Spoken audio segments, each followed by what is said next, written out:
Let me begin this evening by expressing my gratitude to the American people for your outpouring of love and support following the assassination attempt at my rally on Saturday.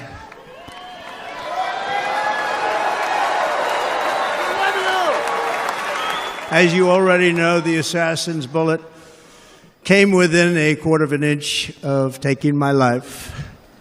So many people have asked me, what happened? Tell us what happened, please. And therefore, I will tell you exactly what happened, and you'll never hear it from me a second time because it's actually too painful to tell. It was a warm, beautiful day in the early evening in Butler Township in the great Commonwealth of Pennsylvania. Music was loudly playing, and the campaign was doing really well. I went to the stage, and the crowd was cheering wildly. Everybody was happy. I began speaking very strongly, powerfully, and happily, because I was discussing the great job my administration did on immigration at the southern border. We were very proud of it.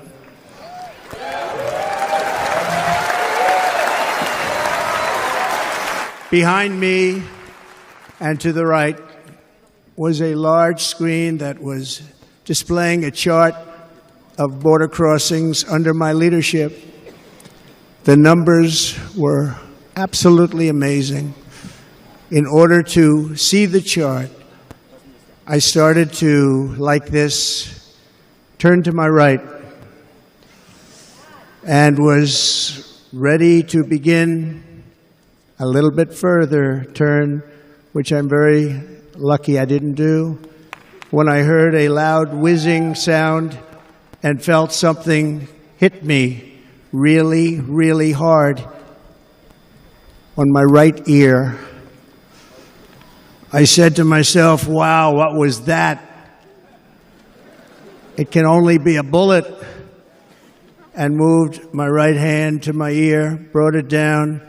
My hand was covered with blood, just absolutely blood all over the place.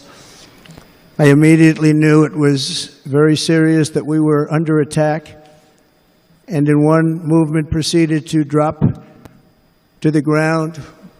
Bullets were continuing to fly as very brave Secret Service agents rushed to the stage, and they really did. They rushed to the stage.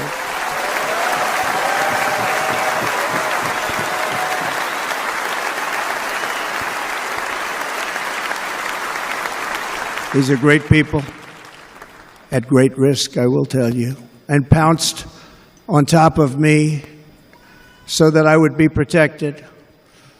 There was blood pouring everywhere, and yet, in a certain way, I felt very safe because I had God on my side. I felt that.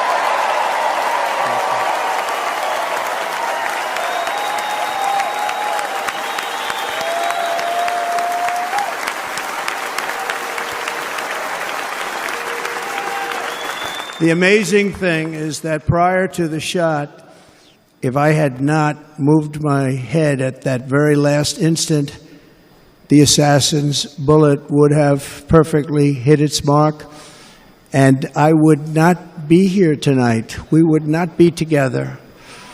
The most incredible aspect of what took place on that terrible evening in the fading sun was actually seen later. In almost all cases, as you probably know, and when even a single bullet is fired, just a single bullet, and we had many bullets that were being fired, crowds run for the exits or stampede, but not in this case. It's very unusual.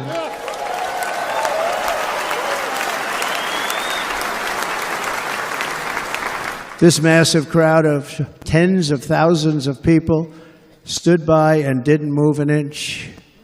In fact, many of them bravely, but automatically stood up looking for where the sniper would be. They knew immediately it was a sniper. and then began pointing at him. You can see that if you look at the group behind me. That was just a small group compared to what was in front. Nobody ran, and by not stampeding, many lives were saved. But that isn't the reason that they didn't move. The reason is that they knew I was in very serious trouble. They saw it. They saw me go down. They saw the blood and thought, actually most did, that I was dead. They knew it was a shot to the head. They saw the blood. And there's an interesting statistic. The ears are the bloodiest part. If something happens with the ears, they bleed more than any other part of the body. For whatever reason, the doctors told me that. I said, why is there so much blood? He said, it's the ears. They bleed more. So we learned something, but they just, this beautiful crowd, they didn't want to leave me. They knew I was in trouble. They didn't want to leave me. And you can see that love written all over their faces. Incredible people. They're incredible people. Bullets were flying over us, yet I felt serene. But now the Secret Service agents were putting themselves in peril. They were in very dangerous territory. Bullets were flying right over them, missing them by a very small amount of inches. And then it all stopped.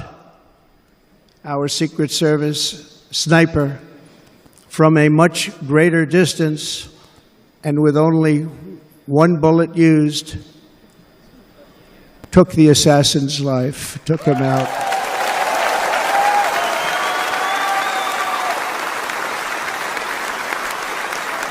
I'm not supposed to be here tonight. Not supposed to be here. No.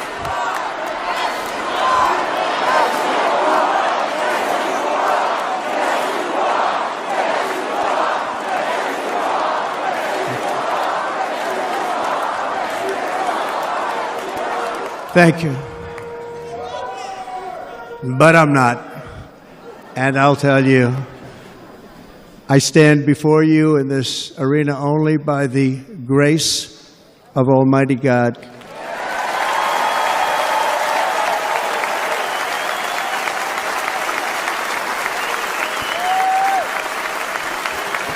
In watching the reports over the last few days, many people say it was a providential moment.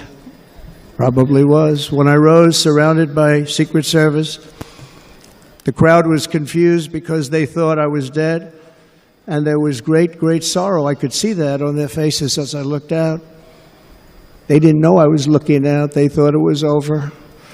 But I could see it, and I wanted to do something to let them know I was okay. I raised my right arm, looked at the thousands and thousands of people that were breathlessly waiting, and started shouting, "Fight, fight, fight."